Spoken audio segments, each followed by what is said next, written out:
En 1934, en este lugar, se tomó una fotografía que vino a encumbrar la extraordinaria influencia de uno de los pensadores más provocadores y tajantes del siglo XIX.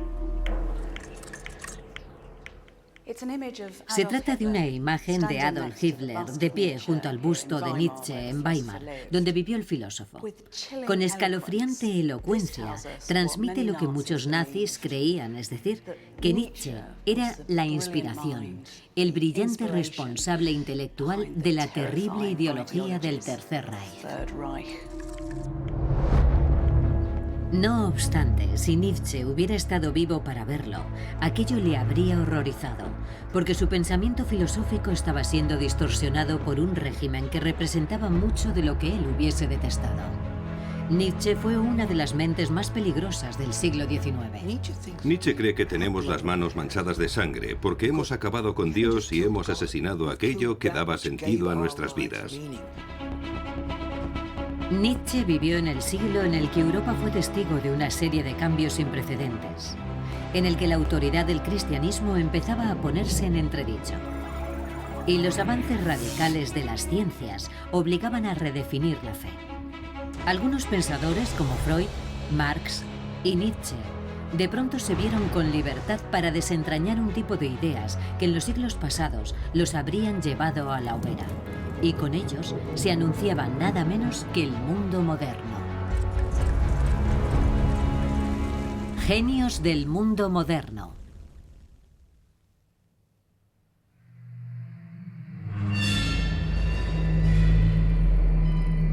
En 1882, una de las mentes más preclaras del siglo XIX predijo una crisis.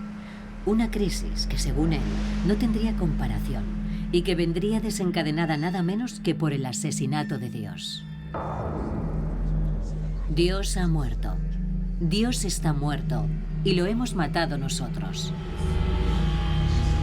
Lo que en el mundo había hasta ahora de más sagrado y más poderoso ha perdido su sangre bajo nuestros cuchillos. ¿Y quién nos quitará esta sangre de las manos? Así de viscerales y de desafiantes son las palabras de Friedrich Nietzsche. La crisis que pregonó fue una ola de incredulidad en el seno del cristianismo, que, según él mismo predijo, acabaría surgiendo en Europa. Y ese lenguaje crudo y brutal que escogió para describir esa muerte de Dios da la medida de lo dantescas que pensó que serían sus consecuencias. Porque lo que Nietzsche vio con una inquietante claridad profética fue que, sin creer en Dios, los valores morales que habían apuntalado a la sociedad europea a lo largo de 2000 años se desmoronarían. Venía a proclamar nuestra emancipación con respecto a Dios, el dominio de nuestras propias creencias. Desde entonces, fuera del control de las leyes divinas, ya que ahora nos hallábamos liberados o condenados a crear nuestros propios valores. Pero lo que afligía a Nietzsche, lo que lo atormentaba, era su comprensión de que esa libertad tendría un precio terrible. La pérdida de la creencia religiosa traería consigo nada menos que un vacío de sentido para la existencia humana. Se trataba de una crisis con la que Nietzsche lidiaría el resto de su vida.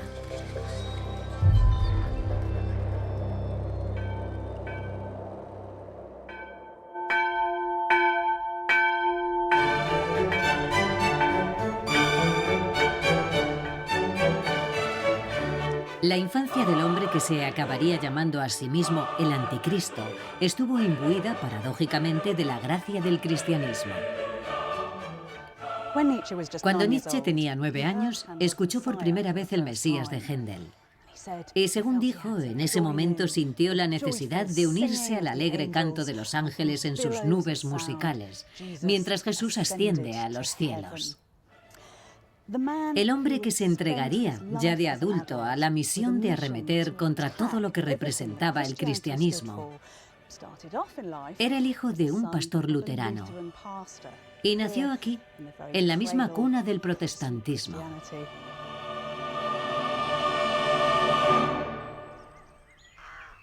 Friedrich Wilhelm Nietzsche creció en el pueblo prusiano de Recken, que hoy forma parte de Alemania septentrional, y fue un niño de una devoción fervorosa. Esta es la rectoría donde nació. Su padre, Karl Ludwig, era un hombre de fe sencilla, y en la casa se vivía y respiraba la doctrina cristiana. Nietzsche pasó unos primeros años estables y sin contratiempos. Sus padres le dieron 2 hermanos. Cuando tenía 2 años nació Elizabeth, a la que solo un año después siguió Joseph. Pero en el otoño de 1848, cuando Friedrich solo tenía 4 años, su niñez se hizo añicos. A su padre le atacó una enfermedad mental y le diagnosticaron una encefalopatía en fase terminal. Fue una agonía tortuosa. Se quedó ciego y al final se quedó postrado en la cama. Murió un año después. La autopsia reveló que le faltaba un cuarto de su cerebro. Debió de ser un final verdaderamente horrible.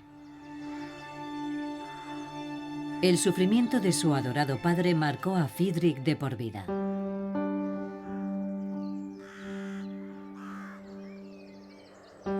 Siendo adolescente, escribió sobre el funeral de su padre, que se celebró en esta iglesia, en la que tiempo atrás había predicado. Nunca dejaré de oír los sordos tañidos de aquellas campanas. Por todas las galerías del templo tronaba la música del órgano.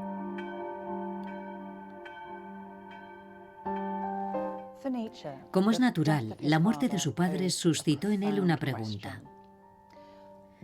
¿Por qué aquel Dios, a quien su padre había amado tanto y a quien consagró su vida, castigó con tales tormentos a un hombre bueno?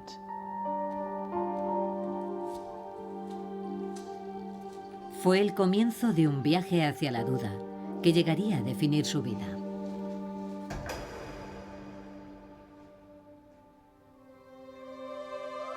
A pesar de su orfandad, en 1864, a los 20 años, Nietzsche se trasladó a Bonn para estudiar teología en la universidad y convertirse en pastor luterano. Pero durante su estancia aquí, cayó bajo el influjo de un nuevo y controvertido método de estudio de la Biblia. Se conocía como criticismo bíblico y llegaba a sugerir, no sin escándalo, que los textos sagrados no reflejaban un relato histórico verosímil, sino en gran medida un mito. El nuevo método estaba socavando por completo la veracidad de las escrituras, lo que a Nietzsche le supuso un tremendo impacto. Si la agonía y la muerte de su padre le hicieron cuestionarse a nivel emocional la idea de Dios, esto le procuraba los cimientos intelectuales sobre los que edificar sus dudas.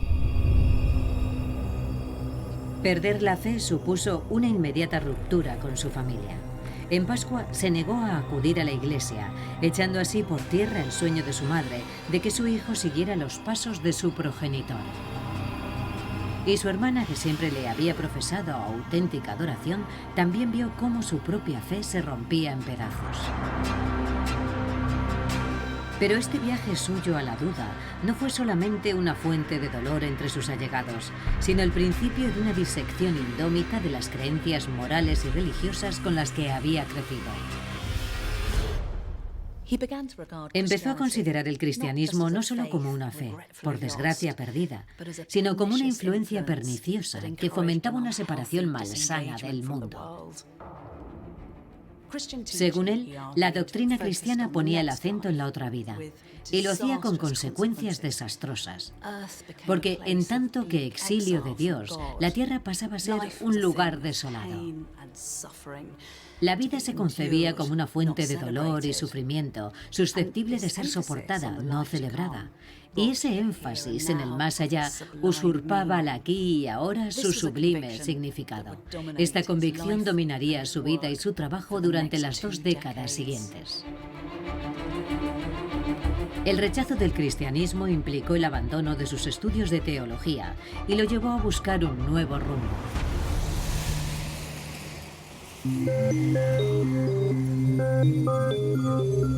Desde el primer momento se dio cuenta de que su pérdida de fe no iba a ser el camino hacia una vida satisfactoria.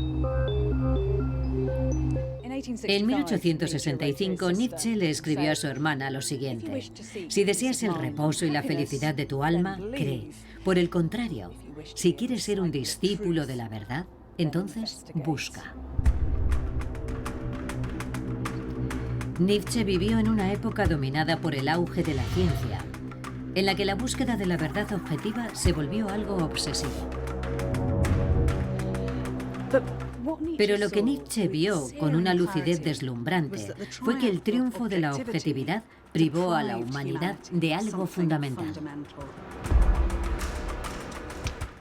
Sin el cristianismo ya no había un conjunto de reglas morales vinculantes que nos pudieran regir a todos. Ya no había solución para el miedo del hombre a morir.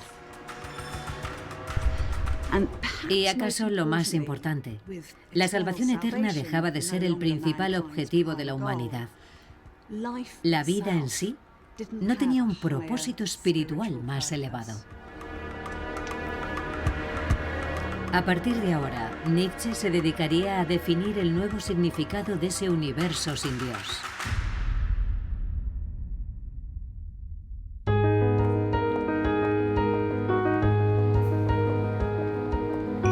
Y su primer atisbo le llegó con 21 años. Decidió reconducir sus estudios hacia la filología para profundizar en las antiguas civilizaciones y en el pensamiento de Grecia y Roma. Y en una librería dio con un ensayo que acabaría influyendo en su forma de pensar y actuar durante la siguiente década. Se titulaba El mundo como voluntad y representación y estaba escrito por un filósofo alemán llamado Schopenhauer. Su lectura le marcó profundamente. Schopenhauer, que era ateo, también se había esforzado en hallarle un propósito a la vida. Sin embargo, sus conclusiones eran el epítome del pesimismo. Ante el problema de los inacabables padecimientos de la vida, la sombría conclusión de Schopenhauer apelaba a que lo mejor era no haber nacido. Argumentaba que los seres humanos se encuentran en un estado de deseo constante.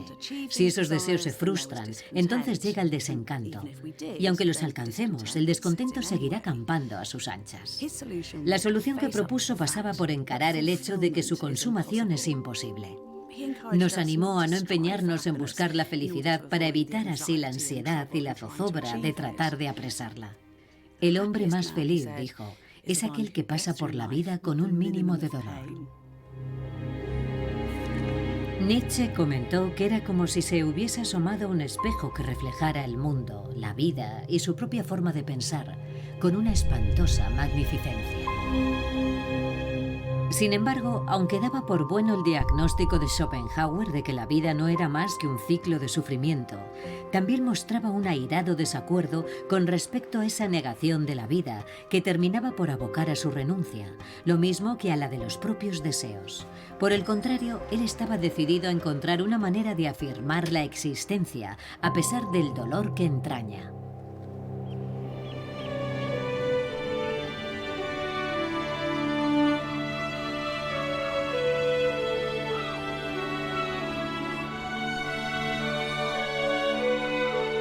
En el año 1869, el brillante Friedrich fue nombrado profesor de filología en la Universidad de Basilea con solo 24 años, el más joven de su historia. Con su primer libro, que escribió durante su estancia aquí, empezó a ganarse una reputación de pensador radical y subversivo.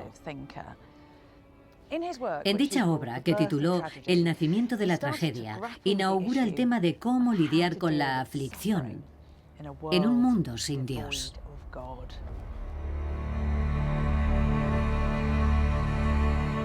Y para eso halló su inspiración en las ideas de los griegos y en un nuevo santo de su devoción, el compositor alemán Richard Wagner.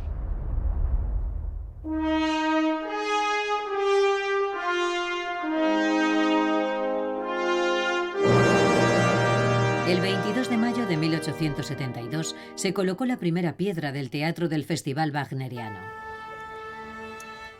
Nietzsche fue uno de los invitados a la ceremonia. Ambos se habían conocido 6 años atrás, cuando Friedrich no era más que un estudiante. De inmediato se sintió prendado de Wagner, que acabó convirtiéndose en una obsesión y en un motivo de inspiración. Nietzsche llegaría a creer que en la obra wagneriana podía vislumbrar aquello capaz de hacer que la vida valiese la pena. Es decir, el arte. Y la forma de arte más grande de todas era la música.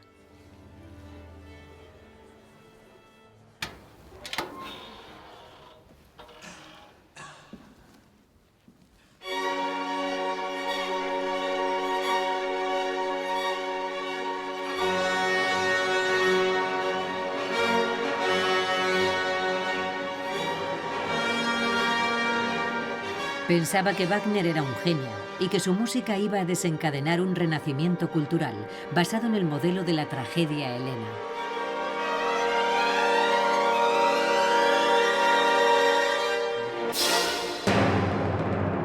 Aquella era una expresión artística que, según él, podría transformar un mundo lleno de congojas en algo hermoso y revelador.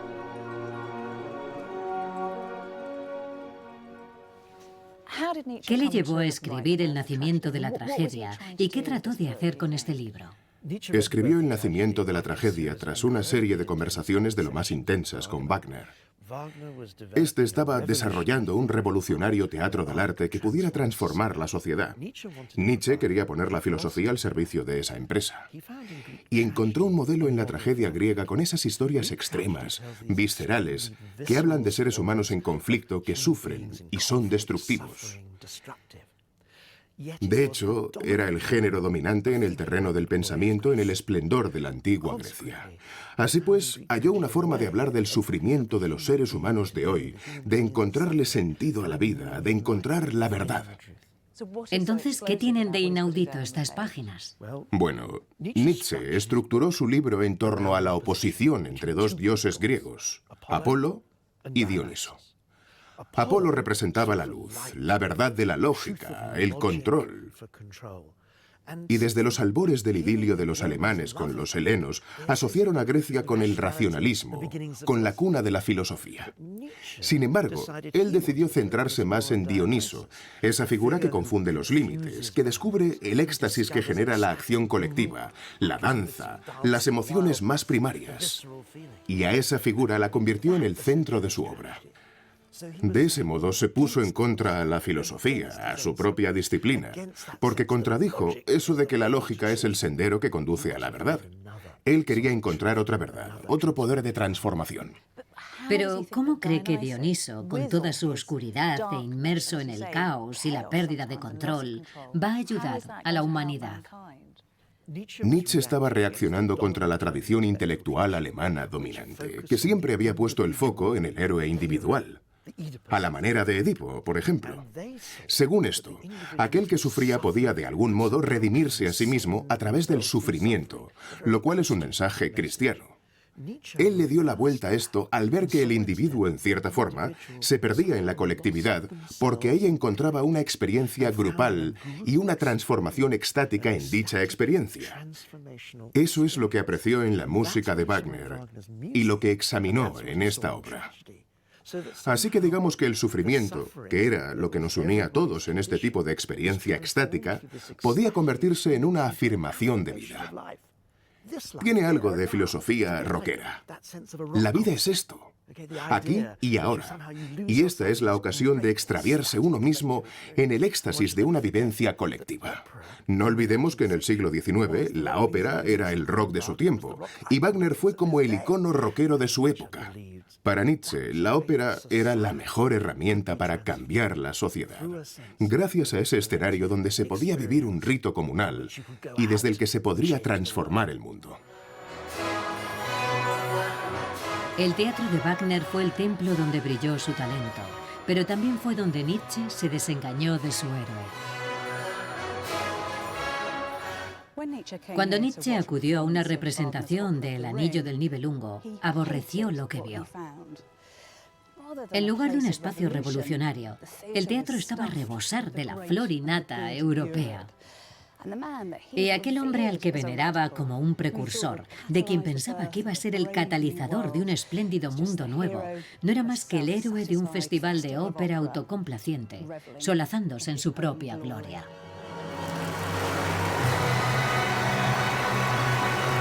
Furioso, abandonó el teatro a media función. Aquello supuso el principio del fin de su amistad y el de una nueva fase en sus pesquisas filosóficas.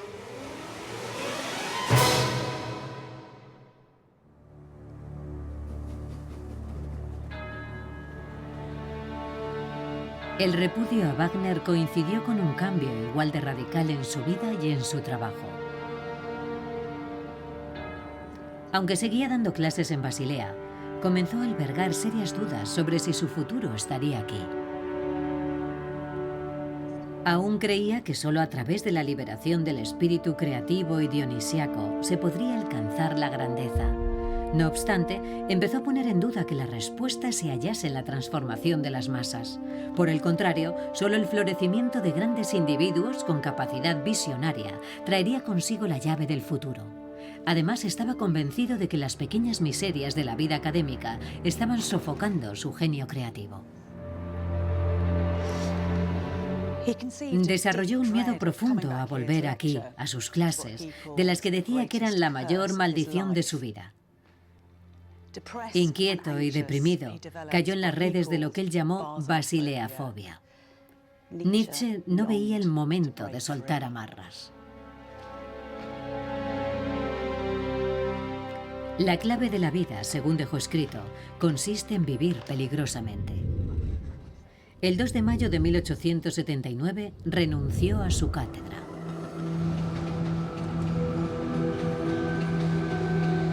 En Basilea contrajo una enfermedad que mermó sus fuerzas. Desde niño había sufrido frecuentes molestias de estómago y unos dolores de cabeza que le nublaban la vista. Además, temía que también él pudiera ser víctima de la dolencia que sufrió su padre. El desencadenante último de su renuncia se debió a estos desafíos a su integridad física. A pesar de que los médicos le advirtieron que el exceso de lectura y escritura le podría causar ceguera, nada iba a detener su búsqueda de una vida consagrada a la filosofía.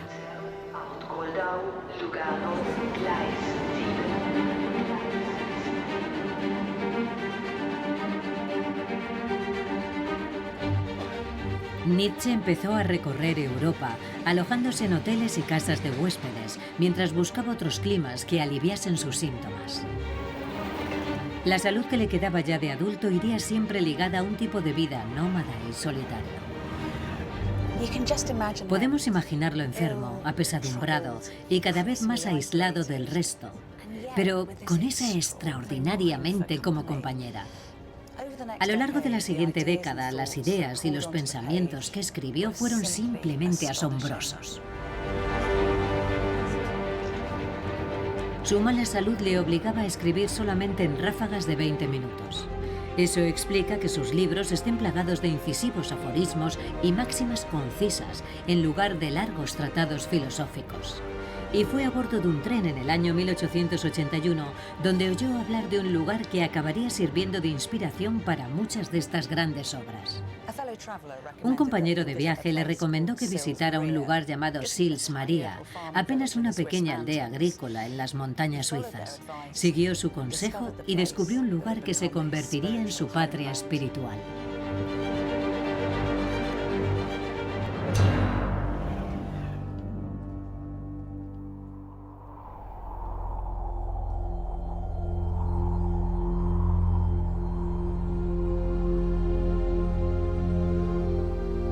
El lunes 4 de julio de 1881, Nietzsche se enamoró a primera vista de Sils Maria. Sus montañas y bosques le inspiraron sus ideas más vitalistas. Su belleza reforzó en él la pura magnificencia de existir. Y un mes después de llegar aquí, durante uno de sus paseos, alumbró lo que él mismo consideraba su pensamiento más importante de todos los que había concebido. Estaba caminando junto al lago, se detuvo en esta roca y de repente tuvo una visión. Era un experimento mental que, según él, nos podría servir a todos a la hora de analizar nuestras reacciones y las decisiones que tomamos para poder vivir la vida al máximo. La cuestión era la siguiente. Si un demonio te susurrase al oído que tienes que vivir tu vida como la viviste una y otra vez a lo largo de la eternidad, con todo su dolor y toda su grandeza, ¿te revolcarías por el suelo en un rechinar de dientes, maldiciendo a ese demonio? ¿O dirías que es un dios y que nunca habías oído nada más divino?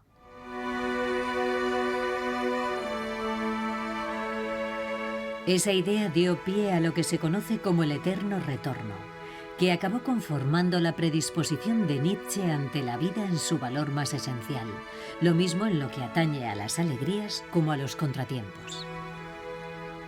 Nietzsche sostenía que aunque todos contamos fracasos, como la ruptura de una relación o la muerte de un ser querido, no deberíamos dejar de estar felices por revivir esos momentos. Al igual que un pianista aprende a dominar las improvisaciones, también nosotros deberíamos aprender a incorporar los errores, las imperfecciones y las penas en la belleza del conjunto. Tenemos que construir nuestras vidas para llegar a ser nuestros propios héroes.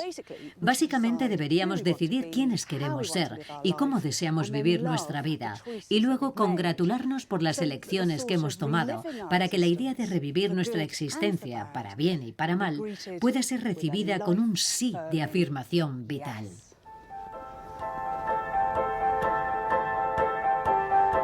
El eterno retorno fue un exuberante abrazo de vida lleno de optimismo. El sufrimiento ya no era algo de lo que había que redimirse, como enseñaba el cristianismo. Ni tampoco habría que evitarlo a toda costa, según arguía Schopenhauer. Bien al contrario, había que ceñirlo y dominarlo. Para vivir la vida de la forma más completa, había que arriesgarse a sufrir y superar el trance. Lo que no te mata te hace más fuerte, es una de las frases más emblemáticas de Nietzsche. Y él mismo muy pronto iba a ponerla a prueba. El filósofo estaba a punto de enfrentarse a una de las mayores decepciones de su vida.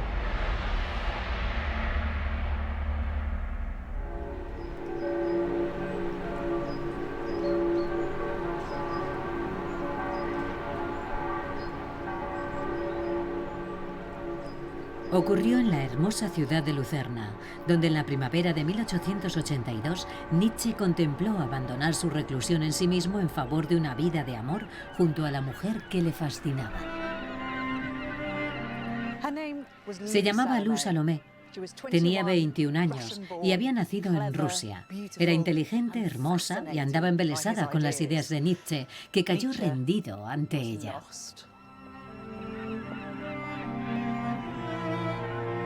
Pasaban las horas muertas paseando, discutiendo sobre filosofía y absortos en su propio mundo. Y fue aquí, en el centro de Lucerna, en lo que se conocía como el Jardín de los Leones, donde abordó a Lou para pedirle el matrimonio. Él ya le había pedido su mano en una ocasión anterior a través de su amigo Paul Rie, pero ella rehusó. Convencido de que Rie no había desempeñado bien el encargo, Nietzsche quiso intentarlo de nuevo. Pero Salomé no estaba interesada en una relación convencional. Era una mujer luchadora y singular, y no albergaba intención alguna de entramparse en una vida de ama de casa victoriana. Por eso había decidido que jamás se entregaría a un hombre. Así que su respuesta a la segunda proposición de Nietzsche seguía siendo no.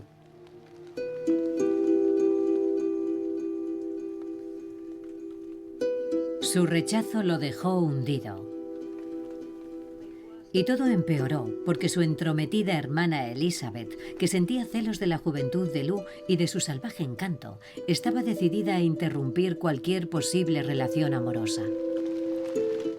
Elizabeth informó a su madre con todo lujo de detalles del romance apasionado de su hijo, y aquella respondió que Nietzsche no era más que una vergüenza para la tumba de su padre.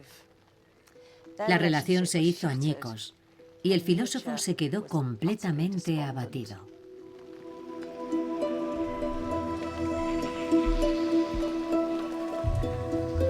Lo que siguió fue uno de los periodos más desgraciados de su vida.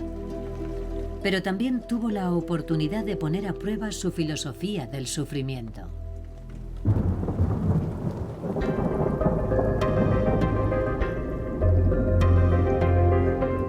Nietzsche cayó en un estado de ánimo tenebroso. Sus libros no se vendían, tenía mala salud y a menudo manifestaba tendencias suicidas. En marzo de 1883 escribió: «En lo más profundo de mi ser, una inamovible y negra melancolía se apodera de mí. No alcanzo a ver siquiera una sola razón para vivir medio año más». Era consciente de que aquello suponía una auténtica prueba para su capacidad de enfrentar y superar el sufrimiento. «Estoy poniendo en práctica hasta el último gramo de mi autodominio», escribió. «A menos que descubra un truco alquímico para convertir este fango en oro, estoy perdida». Pero desde lo más hondo de su desdicha, se encomendó a escribir un nuevo libro que demostraría que sí era un alquimista. Se trata de la que él mismo consideraba su mayor obra. Así habló Zaratustra.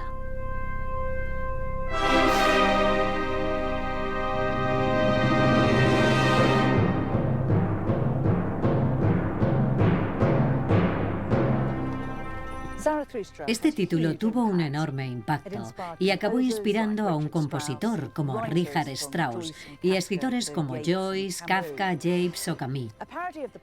Consistía en una parodia de la Biblia a la que el propio Nietzsche se refirió como el quinto evangelio y se centraba en el viaje iniciático de un misterioso místico llamado Zaratustra.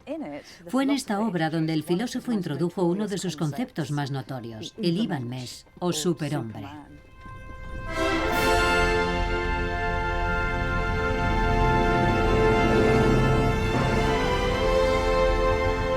El libro es una parábola sobre la importancia de superarse a uno mismo. Con una imaginería montaraz, la figura de Zaratustra trae ecos del mismo Nietzsche.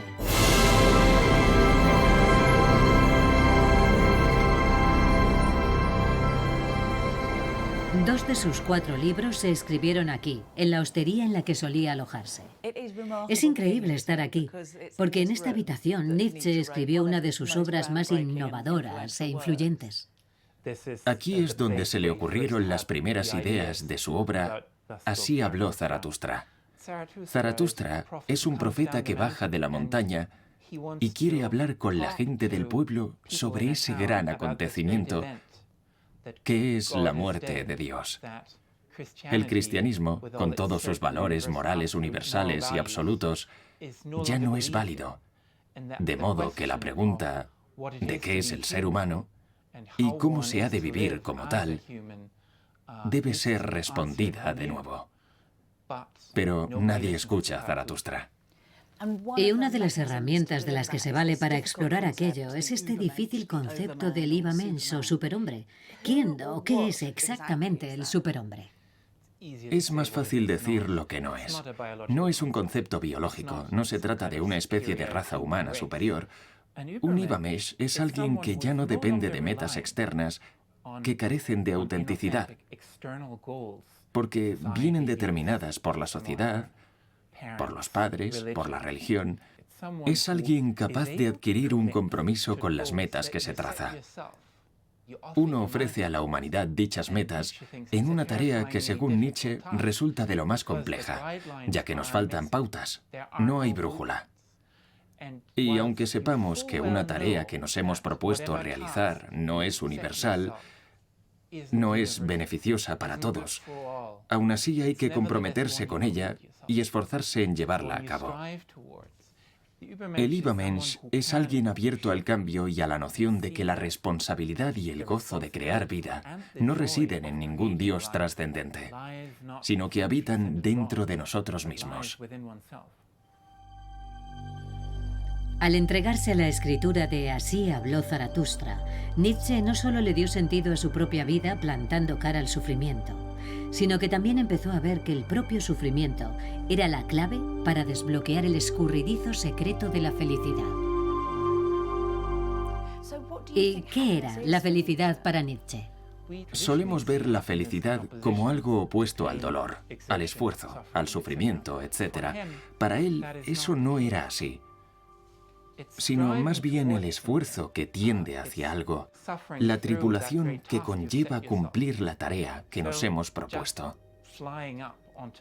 Por ejemplo, sobrevolar la cima de una alta montaña en helicóptero no es comparable a la sensación de felicidad que experimentamos cuando, después de 15 días caminando, alcanzamos la cima porque hemos superado los obstáculos que han ido apareciendo y que también forman parte de la experiencia de la felicidad.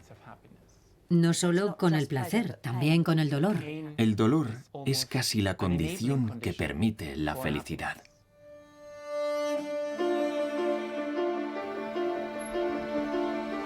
Nietzsche no volvió nunca más a encontrar el amor, pero había logrado transformar su desesperación en una obra, cuyo sesgo visionario seguiría resonando durante generaciones en artistas y pensadores. Se convirtió en un testamento vivo de su idea del eterno retorno, y ahora, además, desplazaba el foco de atención de la pérdida de sentido ocasionada por la muerte de Dios a la crisis de valores que había dejado a su paso.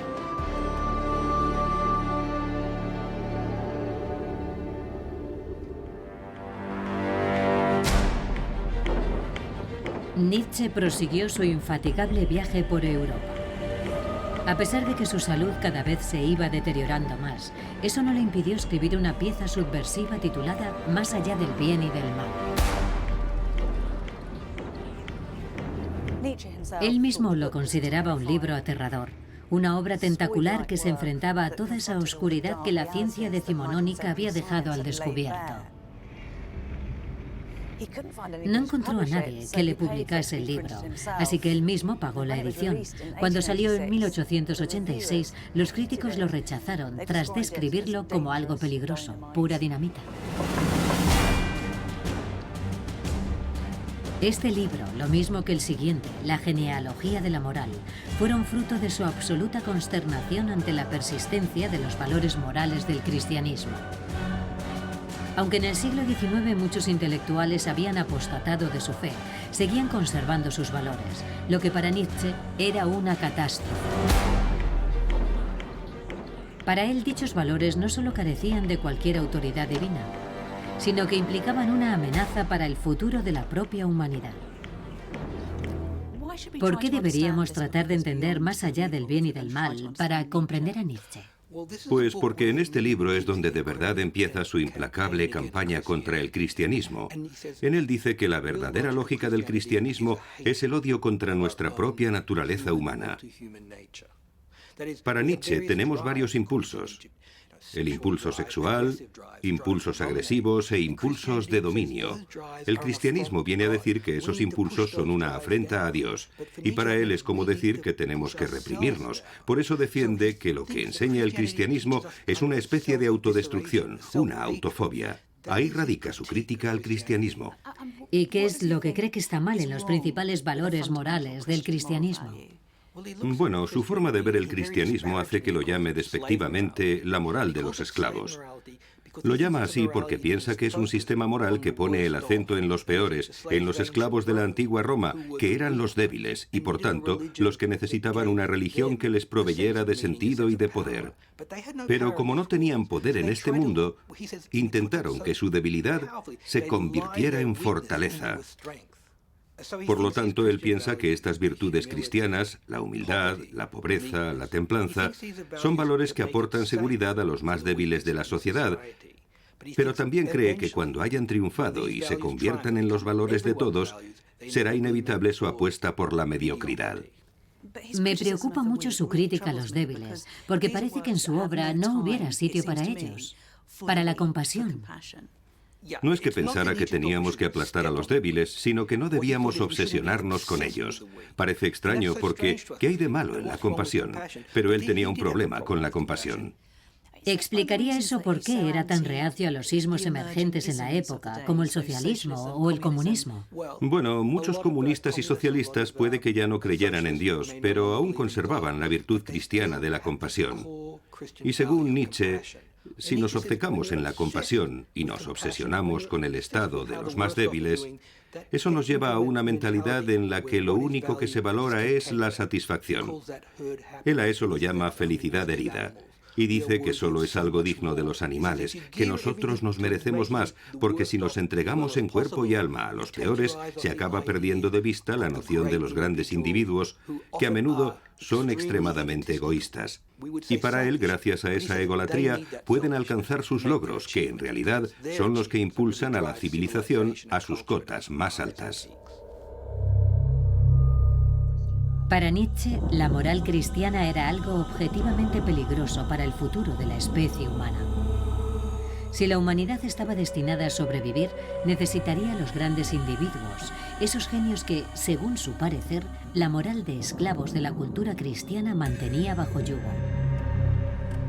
En cambio, había un sistema de valores que sí admiraba. Él habla también de la moral del amo. ¿A qué se refiere con eso? Se remonta al mundo de las antiguas Grecia y Roma, cuando ambas eran sociedades llenas de esclavos. Decía que aquella gente era prodigiosa, porque con sus dioses se celebraban a sí mismos. Como Aquiles, el gran guerrero, que adoraba a Ares, el dios de la guerra, pero al hacerlo se estaba adorando a sí mismo. Así pues, los amos profesan una religión que se afirma a sí misma, mientras que la religión cristiana de los esclavos les lleva a renegar de su propia naturaleza. La moral superior de los griegos, según la entendió Nietzsche, exaltaba la ambición, la fuerza y el poder, al tiempo que despreciaba la compasión. Nietzsche estaba convencido de que haría falta revisar el sistema moral con vistas a un futuro poscristiano y de que ese nuevo sistema precisaría de legisladores de la moral. En sus cartas anunció que su siguiente empresa iba a ser una obra maestra, en la que diseñaría un nuevo sistema de valores con el que llenar el vacío. Pero nada de eso ocurrió.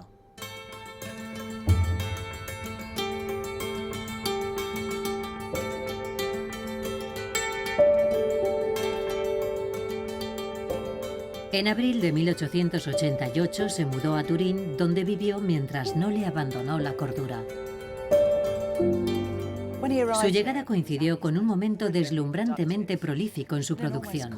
Se hallaba en un estado semipermanente de euforia que le llevó a escribir 4 libros en un año. Tal y como confesó, se sentía como un dios. Pero en medio de la belleza de esta ciudad italiana, la mente de Nietzsche empezó a tambalearse. Podemos atisbar los primeros signos de su locura en las cartas que redactó a principios de 1888.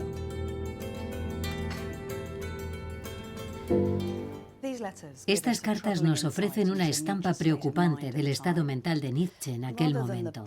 En vez de la lucidez que un día se reflejaba en sus páginas, ahora leemos cosas raras, peregrinas. Aquí se dirige a Bismarck, uno de los prohombres de Prusia, pero firma la carta como el anticristo. En otras se refiere a sí mismo como Dioniso, el dios griego, y esta la remata directamente como el crucificado. Nietzsche mostraba una tendencia megalómana. Por ejemplo, cuando afirma que estaba preparando un acontecimiento capaz de dividir en 2 la historia de la humanidad. Los dueños de la casa en la que se alojaba se alarmaron por su manera eufórica de tocar el piano. También a veces lo veían dando saltos por su habitación, completamente desnudo y dando gritos, como si recreara una bacanal dionisíaca.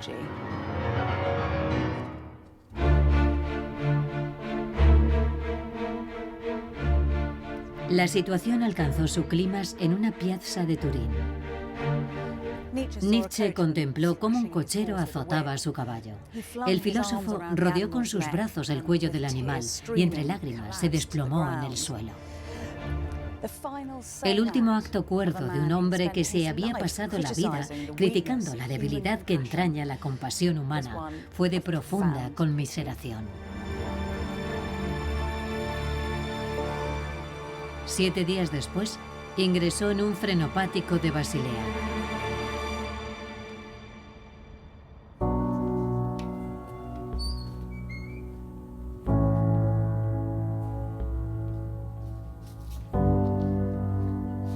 Nietzsche jamás recuperó la cordura.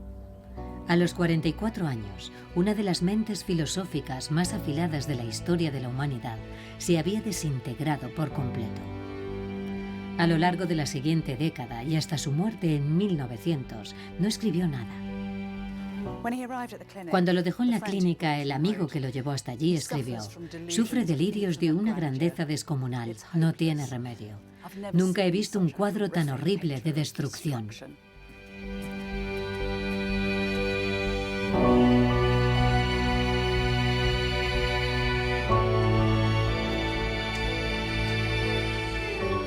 Nadie sabe exactamente qué pudo ocasionar la caída de Nietzsche en el pozo de la locura. Pero mientras su mente se derrumbaba, su obra empezaba a tomar vida propia.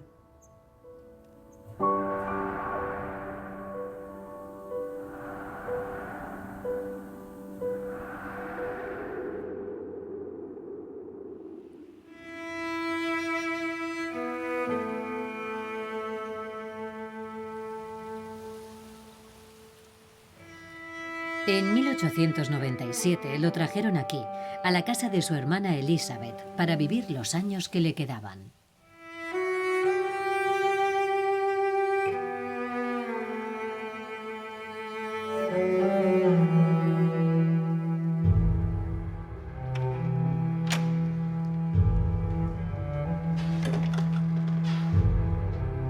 Lo declararon loco formalmente, y Elizabeth fue la única persona que lo cuidó hasta su muerte.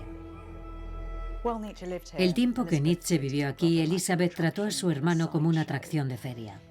Instaba a las visitas a que le clavaran la mirada y celebraba veladas con sus discípulos, mientras desde el piso de arriba se oía gemir al trastornado. Hoy la casa es un santuario creado por su hermana menor, que blanqueó al filósofo como si fuera un profeta. Pero sus inmaculadas estancias parecen ajenas a cualquier rastro de su personalidad.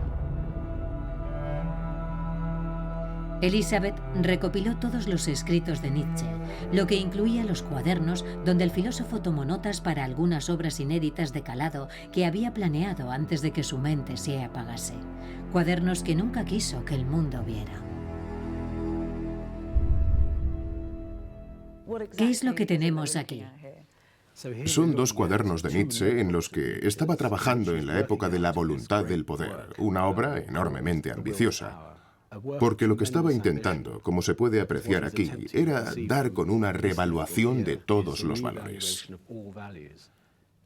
Para mí, ver esto es de lo más emocionante, ya que está tratando de derribar toda la moralidad occidental, porque la gente, en el fondo, ya no cree en ella, aunque se siga comportando como un rebaño, que es como nos llama a la mayoría, pero sin un Dios que lo guíe.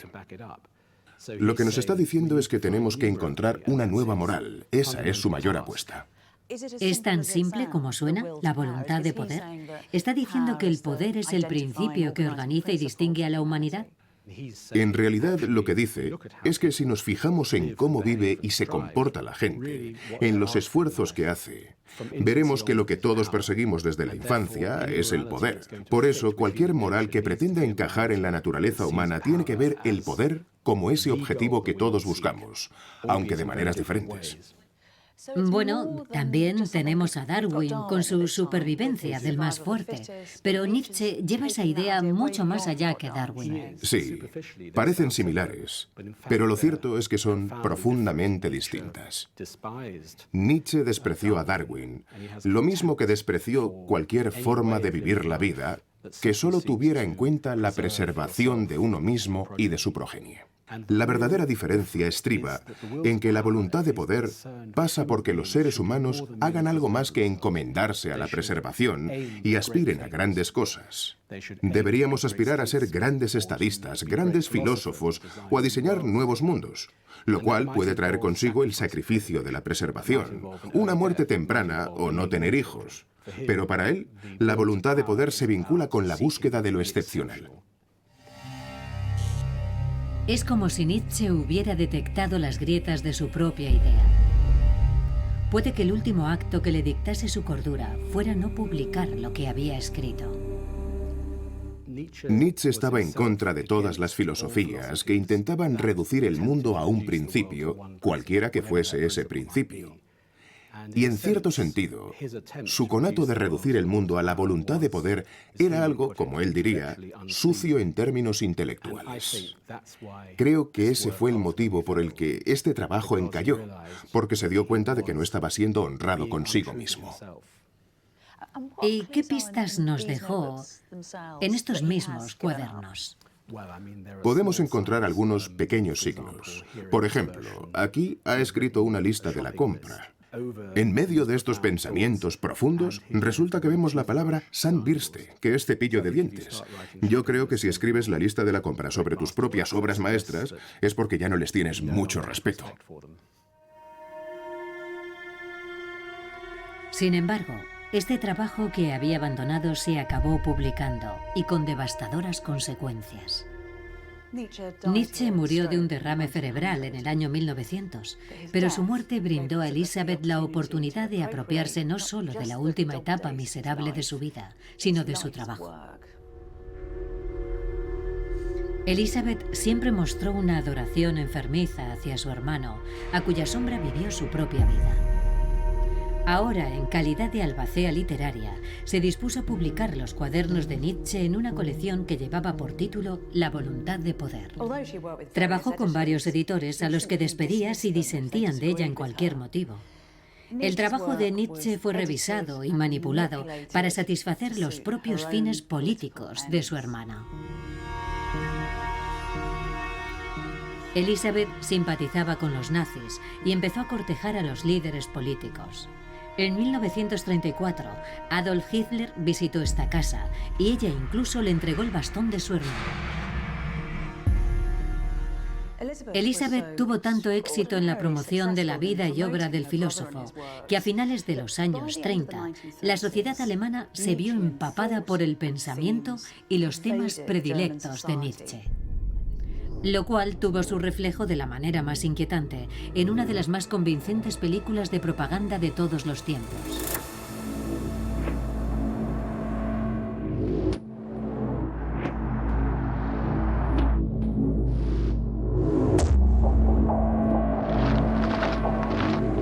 En 1934, los militantes del partido nazi se reunieron en Nuremberg para escuchar a su líder. Aquel momento lo inmortalizó una película que había encargado el propio Hitler. Terroríficos, electrizantes, los rituales y las palabras de los nazis se hacen eco del pensamiento de Nietzsche. Se tituló El triunfo de la voluntad.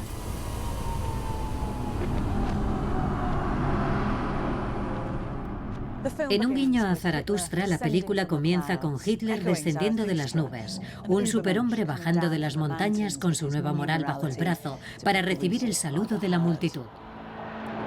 Un superhombre con un nuevo sistema de valores, en el que las tradicionales virtudes cristianas deben ser preteridas. No queremos que este pueblo se ablande, sino que se endurezca. Y el Estado cumplirá con la voluntad de los poderosos, mientras que los débiles serán destruidos para dotar de mayor grandeza a la humanidad. Queremos que nuestro partido sea el primer y único poder en Alemania sin componendas. Las ideas de Nietzsche se vinculan de un modo tan estrecho con los objetivos del nacionalsocialismo que uno de sus pensadores más influyentes, Alfred Boimler, declaró: "Cuando gritamos Heil Hitler, estamos diciendo al mismo tiempo Heil Nietzsche". Pero si hubiera vivido para ver aquello, se habría llevado las manos a la cabeza. Su superhombre no era un mago de la eugenesia, sino un símbolo del potencial del hombre. Su voluntad de poder no era una llamada al nacionalismo, que detestaba, sino un reconocimiento de nuestro impulso para superar nuestras limitaciones. Por no hablar de que protestó de viva voz contra el antisemitismo. El Nietzsche de los nazis no era más que una espantosa parodia.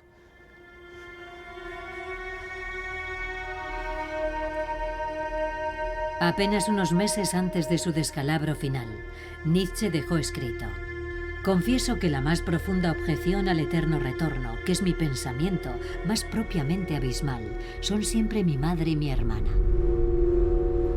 Qué proféticas resultaron sus palabras.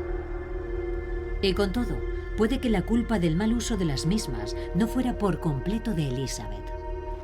Nietzsche nunca habría defendido la solución final de Hitler, pero fue ingenuo si pensó que su trabajo no podría ser malinterpretado. Al mal nada le sienta mejor que un precipicio, y era fácil colocar a los tan astutos y ambiguos aforismos del filósofo al filo del mal. Incluso cuando aún estaba cuerdo del todo, Nietzsche predijo que se harían cosas malas en su nombre. Hermana y hermano han de repartirse la responsabilidad de la vida que tomó su obra tras su muerte.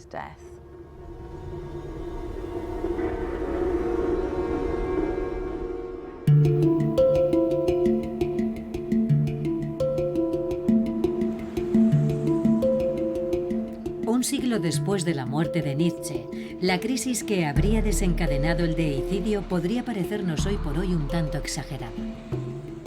El mundo moderno no se ha derrumbado, mientras que Dios, como fuente indiscutible de valores morales, parece haberse hecho a un lado sin hacer demasiado ruido.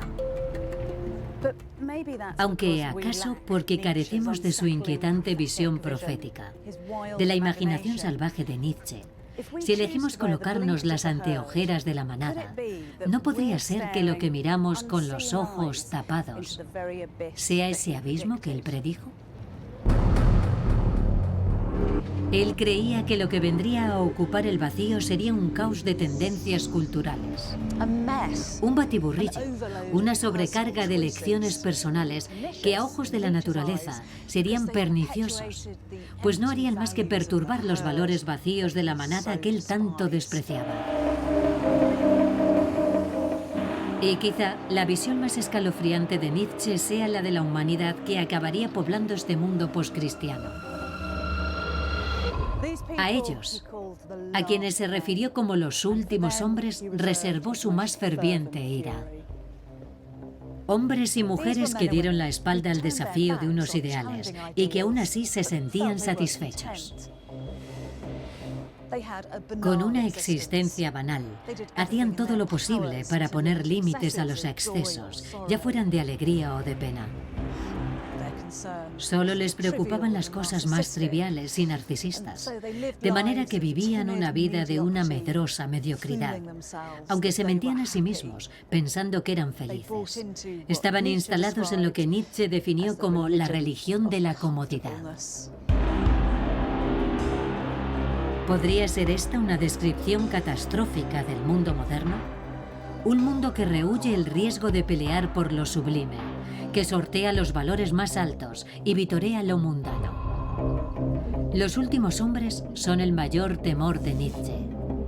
Observan una estrella en la que el filósofo quería simbolizar el potencial ardiente de las vidas hermosas vividas en plenitud y no tienen deseo alguno de perseguirla. Simplemente parpadean. Antes de que Nietzsche cayera en las garras de la locura, escribió: «Si miras fijamente al abismo, el abismo te devuelve la mirada». El caos contra el que contendió Nietzsche en sus últimos instantes de cordura también es presumiblemente nuestro. La cuestión no solo de cómo debemos vivir, sino del propio sentido de nuestras vidas, sigue siendo uno de los mayores desafíos del mundo moderno.